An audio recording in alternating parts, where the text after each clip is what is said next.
Okay, so what have you been up to since graduating? So since graduating from UAL, I got invited to the RCA, the Royal College of Art, to do information experience design. And whilst I was there, I took on a design brief that ended up becoming my business, which is now focused on designing for disasters and using spatial design and environmental psychology to help people rebuild post-disaster and to introduce resilience systems to save lives. Amazing. Is that something that you started developing? Like, were you already going down that route when you were at Chelsea? Or is that something that really formed when you were at the RCA? So it was whilst I was at Chelsea that I found a passion for designing for disasters, and I was given an opportunity to go to Japan and design tsunami escape routes with UAL, which was an amazing opportunity and absolutely life-changing, and kind of created my career. But can you tell me about your final year projects? Yes. So for my final year project, the brief for my studio was to create a moment of exchange. We were given the site of the River Lee, which is obviously it's quite a long river, but I was particularly drawn to the area of Hackney Wick and seeing the contrast on the two sides of the river. And just noticing how the area is rapidly changing and has been since the Olympic and post-Olympic legacy, and the effect that it's had on the creative community who have essentially formed its identity. There's a lot of new developments which are bringing in a new demographic that are disconnected from the pre-existing. So really the project was developed from community insights, and the goal was to unite the new and the old populations, giving authorship back to the users and for a collaborative approach to design, construction and operation to facilitate exchange. So it started with designing a flat pack model for a studio that artists could build themselves, and then kind of just expanded and developed as time went on to create a whole site proposal, which has a cafe, a garden and an event space. And the project was really just about providing the foundations and the components for facilitating exchange rather than prescribing the absolute design. So it's kind of just all about community engagement and giving the power to the people. Which is amazing. I think that's something that you and I have in common, that we see the potential in design beyond something that's beautiful. It's something that has the opportunity to do so much more and change people's lives. Absolutely. Amazing. So reflecting back on your undergraduate journey, what's been the most memorable moment that you've had? I don't know if I have a memorable moment, but something that stands out to me is just I was so excited for my final year because I just really wanted to give it my all. And one of the first things we did with our studio was the whole studio, we started at the Walthamstow wetlands and we took a trip and we walked down the river, and it poured it down with rain, but I just remember I felt so excited about the year ahead and just really exploring the site in person and seeing all the possibilities. I think that university was, and particularly your third year, is just such an exciting time to really find out who you are as a designer. And it was just, yeah, that's something that stands out to me, I think. Have you got one? I think for me, it was probably the opportunity that I had to go to Japan. That was one of the biggest moments, where I think there were probably 100 or so people that applied to get a place on this trip, and I was one of four, sorry, that was invited to go over there, and ended up working in Japan for a month. And as someone who's never had any experience of disasters really until now with the pandemic, but it was such an enlightening experience and a whole new culture, and it just gave me a new understanding of what design could be.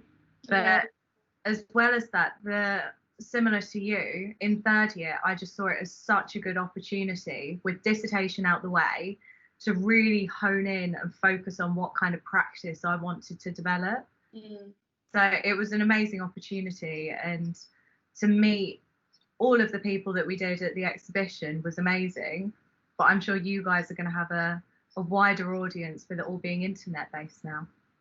Yes, which is great. I mean, it's obviously a shame being a spatial design course not to be able to have a physical exhibition, but you know, you've just got to adapt to situations, and I think it's going to be a great opportunity for us to reach a wider audience and use different mediums to try and communicate our designs in a compelling way. So yeah, it's been different, but I'm really excited for it to launch and to see, you know, everyone's work, and also from other universities as well that you wouldn't usually get the chance to go and see in person. So I think that, yeah, it's going to be great, hopefully.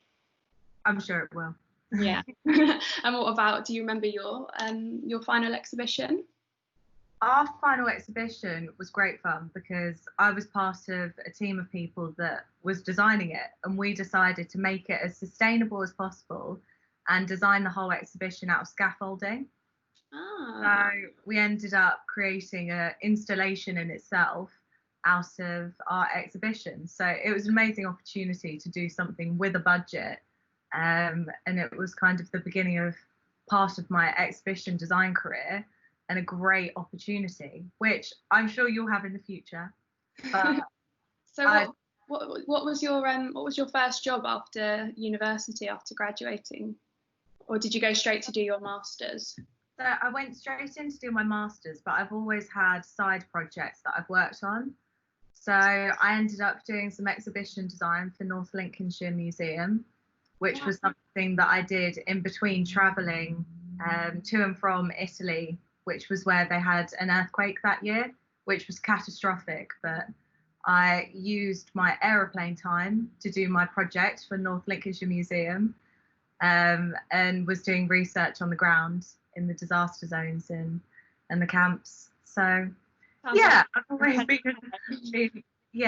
been busy and always interested in new projects, but it's a great course to be able to adapt your practice and focus on lots of different genres of design. So what skills do you feel as though you learned at Chelsea that you've been able to use throughout your career and set you up for?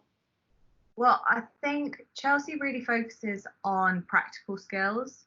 They give you lots of opportunities to learn the technical skills to be able to jump into an architect's or an interior designer's. So things like AutoCAD and SketchUp and the different 3D sculpting platforms, they were great. They're something that is great to have in your artillery, ready to go. But I think the design research process, which is so intense at Chelsea, that they really get you to meticulously look through, is something that I have really found beneficial within my work. And I think after looking through your portfolio too, it's something that you will benefit from in your career. Yeah, I think the whole process of it is so important, and although it can be meticulous at times, when you finish and you look back, it makes you feel so connected to what you've done and the cause that it's for, that it all just feels so meaningful. Absolutely. And when you're looking at designing solutions for people, you have to find those little meticulous details that just create the whole picture and help you find the solutions. Yeah, exactly. So what do you think is on your horizon then? Well, as I said, I think final year really cemented my intentions as a designer, and I loved engaging with communities, and I hold a strong public conscience. So I guess for the coming months, I just really want to go back and enrich my portfolio with that clarity that I have now, and try and find a practice who share my ambitions and who are socially engaged, where I can really learn and develop as a designer and do some good as well. That's really important to me. Yeah. And what about you? You've obviously got your Helm Innovation, which you're the CEO for, which is obviously doing amazing things, and you've got side projects that you're doing as well. So what have you been up to recently, and what are you working on? So with the company, with Helm Innovation, we are patenting some of our products, which is amazing and an accomplishment I never thought would be on my horizon, but it's an amazing thing. Wow. But I'm also participating in some COVID safety projects and have a couple of those lined up at the moment. So I've been doing certification in infection control and have been working with hospitals, and I'm just looking to apply my skill set with the pandemic right now to look at solutions for the future, because with climate change and the way that infections spread now, it's going to be something that's more regular. So we need to be prepared. And this is something that I can do to help people in the future. I mean, it's such an interesting time to be working on a project that is everyone's real life, and there's no prior knowledge to it, and everyone's learning as they go. So that must come with a lot of challenges for you, not to be able to, you know, just go to the library and get out a book in COVID-19, but actually you have to really understand what everyone is going through and really keep up to date with everything that's happening in the world. That it's just an amazing thing to be a part of, I think, to think about how the future is going to be and be one of the driving forces in establishing that. Absolutely. And part of my practice is ethnographic research, which is reminiscent within your work too, but that's obviously been a bit of a struggle to try and get out there and see what real life situations are everywhere. But a lot of the work that I've done, the tsunami escape routes in Japan, I was there 5 years after, and in Italy I was there weeks after the earthquakes had happened, and now I'm in it. I feel a responsibility to really listen and to really take in all the information, because it's the first disaster I've experienced myself. Yeah, it's a new opportunity to get a new perspective. So how have you found, because you've obviously traveled around the world a lot to go and adapt to these different disasters in different countries. How does your approach differ going to different cultures and working in different climates? Do you find it hard, or how do you approach that process? So my process within researching in new countries, I aim to find a connection. So find someone that I can link up with, or people that can put me in contact with someone. So it then becomes a process of me going from person to person, and there's no real rhyme or rhythm to it. It's just quite an organic process where I just allow myself to be thrown around and follow the information. So it's more of a investigative journalism approach that's taken, which has worked for me so far, and ended up making me a contact at the BBC. And now I'm working with the BBC R&D department as well within innovation and communication. That's amazing. Yeah, but this is what I mean. You meet all these weird and wonderful people along the way, and you'll be presented lots of opportunities. It's just whether you choose to take them. Yeah, I guess you've just got to be enthusiastic about everything, haven't you? Absolutely. But it's good.